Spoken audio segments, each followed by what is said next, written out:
بسم اللہ الرحمن الرحیم۔ فاطمہ بنت قیس رضی اللہ تعالیٰ عنہ بیان کرتی ہیں کہ جب میری عدت گزر گئی تو میں نے رسول صلی اللہ علیہ وسلم کے منادی کو الصلاۃ الجامعہ پکارتے ہوئے سنا، چنانچہ میں بھی دیگر عورتوں کے ساتھ مسجد پہنچی اور رسول صلی اللہ علیہ وسلم کے ساتھ نماز ادا کی۔ میں عورتوں کی سب سے پہلی صف میں تھی۔ رسول صلی اللہ علیہ وسلم نماز سے فراغت کے بعد منبر پر تشریف لائے اور آپ صلی اللہ علیہ وسلم ہنس رہے تھے۔ پھر فرمایا، ہر کوئی اپنی نماز کی جگہ پر ہی بیٹھا رہے۔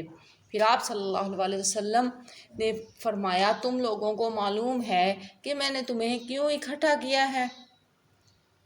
لوگوں نے عرض کیا، اللہ اور اس کے رسول ہی کو اس کا علم ہے۔ پھر آپ صلی اللہ علیہ وسلم نے فرمایا، اللہ کی قسم میں نے تمہیں کسی رغبت دلانے یا ڈرانے کی خاطر اکٹھا نہیں کیا، بلکہ اس لیے اکٹھا کیا ہے کہ ایک نصرانی تمیم داری تھا، وہ میرے پاس آیا اور مجھ سے بیعت کر کے مسلمان ہو گیا۔ اس نے مجھے ایک بات بتائی ہے جو میری اس بات کے موافق پڑی جو میں تم لوگوں سے دجال کی بابت بیان کرتا ہوں۔ تمیم داری نے مجھ سے بتایا کہ لخم اور جذام کی قوم کے 30 آدمیوں کے ساتھ سمندری جہاز میں سوار ہوا۔ سمندر کی موج نے ان لوگوں کو 1 ماہ تک پریشان کیے رکھا۔ آخر کار وہ لوگ غروب آفتاب کے وقت سمندر میں ایک جزیرے میں جا لگے۔ پھر وہ ایک چھوٹی سی کشتی میں سوار ہو کر جزیرے میں داخل ہوئے۔ وہاں انہیں ایک بھاری بھرکم جانور ملا جس کی دم پر بہت زیادہ بال تھے۔ بالوں کی کثرت سے اس کے اگلے اور پچھلے حصے کی شناخت نہیں ہو پا رہی تھی۔ لوگوں نے کہا، اے کم بخت، تو کیا چیز ہے؟ اس نے کہا، میں جساسہ ہوں۔ لوگوں نے کہا، یہ جساسہ کیا بلا ہے؟ اس نے کہا، اچھا تم لوگ اس آدمی کے پاس چلو جو دیر یعنی گرجا گھر میں ہے اور تمہاری خبروں کا بہت ہی مشتاق ہے۔ تمیم داری کا بیان ہے، جب اس جانور نے دیر کے اندر ایک آدمی کا نام لیا تو ہم ڈرے کہ کہیں شیطان نہ ہو، غرض ہم لوگ تیزی کے ساتھ چلتے ہوئے دیر میں داخل ہوئے۔ دیکھا تو وہاں ایک بڑے قد کا آدمی ہے کہ اتنا لمبا تڑنگا اور ایسا سخت جکڑا ہوا آدمی ہم نے کبھی نہیں دیکھا۔ اس کے دونوں ہاتھ گردن کے ساتھ اور دونوں زانوں سے دونوں ٹخنوں تک لوہے سے جکڑے ہوئے تھے۔ ہم نے کہا، ارے کم بخت، تو کیا چیز ہے؟ وہ کہنے لگا، تم لوگ اب میری خبر پر قابو پا گئے، یعنی اب تو میرا حال تمہیں معلوم ہو ہی جائے گا۔ پہلے تم اپنے بارے میں بتاؤ کہ تم لوگ کون ہو؟ ہم نے کہا، ہم عرب لوگ ہیں۔ ہم ایک سمندری جہاز میں سوار ہوئے تھے، مگر موج دریا کی وجہ سے ہم 1 مہینے تک اس کے رحم و کرم پر رہے۔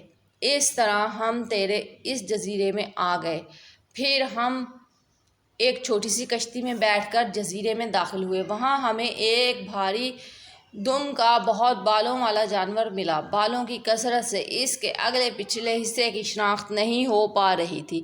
ہم نے کہا، اے کم بخت، تو کیا بلا ہے؟ اس نے کہا، میں جساسہ ہوں۔ ہم نے پوچھا، یہ جساسہ کیا بلا ہے؟ اس نے کہا کہ تم لوگ اس آدمی کے پاس چلو جو دیر میں اندر موجود ہے، وہ تمہاری خبر کا بے حد مشتاق ہے۔ چنانچہ ہم لوگ تیری جانب تیزی کے ساتھ دوڑتے ہوئے آن پہنچے اور ہم ڈرے کہ کہیں بھوت پریت نہ ہو۔ پھر زنجیروں میں جکڑے ہوئے اس آدمی نے کہا، اچھا تم لوگ مجھے بیسان فلسطین کی ایک بستی کے نخلستان کے بارے میں تو بتاؤ۔ ہم نے کہا، اس نخلستان کے بارے میں تو کیا پوچھتا ہے؟ اس نے کہا، میں اس کے نخلستان کے بارے میں پوچھتا ہوں، کیا وہ پھلتا ہے؟ ہم نے کہا، ہاں وہ پھلتا تو ہے۔ اس نے کہا، اب عنقریب وہ نہیں پھلے گا۔ پھر اس نے کہا، مجھے طبرستان کے سمندر کے بارے میں بتاؤ۔ ہم نے کہا، اس کے بارے میں کیا پوچھنا چاہتے ہو؟ اس نے کہا، کیا اس میں پانی ہے؟ ہم نے کہا، ہاں اس میں تو بہت زیادہ پانی ہے۔ اس نے کہا، عنقریب اس کا پانی سوکھ جائے گا۔ پھر اس نے کہا، مجھے زغر ملک شام کا ایک شہر ہے، اس کے چشمے کے متعلق معلومات دو۔ ہم نے کہا، اس میں کیا معلومات چاہتے ہو؟ اس نے پوچھا، کیا اس میں پانی ہے؟ کیا اس چشمے کے باشندے اس پانی سے کھیتی کرتے ہیں؟ ہم نے بتایا ہاں اس میں تو ابھی بہت پانی ہے اور وہاں کے باشندے اس پانی سے کھیتی باڑی کرتے ہیں۔ پھر اس نے ہم سے پوچھا مجھے عرب کے نبی کے بارے میں بتاؤ۔ ہم نے بتایا وہ مکہ سے نکلے اور مدینہ آ گئے ہیں۔ اس نے کہا کہ عرب کے نبی کے ساتھ لڑائی کی؟ ہم نے کہا ہاں۔ اس نے کہا نبی نے عربوں کے ساتھ کیا سلوک کیا؟ ہم نے اسے بتایا کہ وہ اپنے گرد و پیش کے عربوں پر غالب ہوئے اور انہوں نے ان کی اطاعت کی۔ اس نے کہا یہ بات تو ہو چکی۔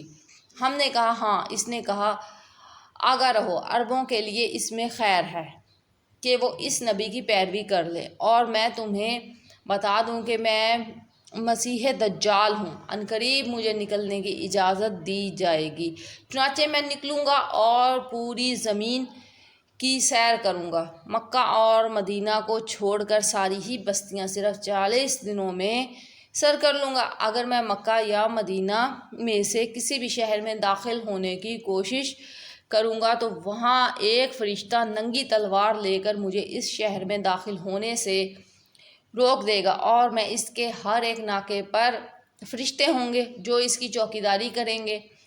فاطمہ بنت قیس رضی اللہ تعالیٰ عنہ کہتی ہیں کہ اتنا بیان کرنے کے بعد رسول صلی اللہ علیہ وسلم نے اپنے عصا سے ممبر پر مارا اور فرمایا یہی طیبہ مدینہ ہے، یہی طیبہ ہے، یہی طیبہ ہے، خبردار ہو، کیا میں تم کو اس حال سے خبر دے چکا ہوں؟ اصحاب نے عرض کیا ہاں۔ آپ صلی اللہ علیہ وسلم نے فرمایا مجھے تمیم داری کی بات اچھی لگی کیونکہ وہ میری اس بات کے موافق پڑی جو میں تم سے دجال اور مکہ و مدینہ کے بارے میں بیان کیا کرتا تھا۔ خبردار، وہ دجال دریائے شام یا دریائے یمن میں ہے نہیں، بلکہ وہ مشرق کی جانب ہے، اور مشرق کی جانب ہے، وہ مشرق کی جانب ہے، مشرق کی جانب بحر ہند ہے۔ شاید دجال بحر ہند کے کسی جزیرے میں ہو، اور آپ صلی اللہ علیہ وآلہ وسلم نے اپنے ہاتھ سے مشرق کی جانب اشارہ فرمایا۔ مسلم کتاب الفتن باب الحساسات سے یہ لیا گیا ہے۔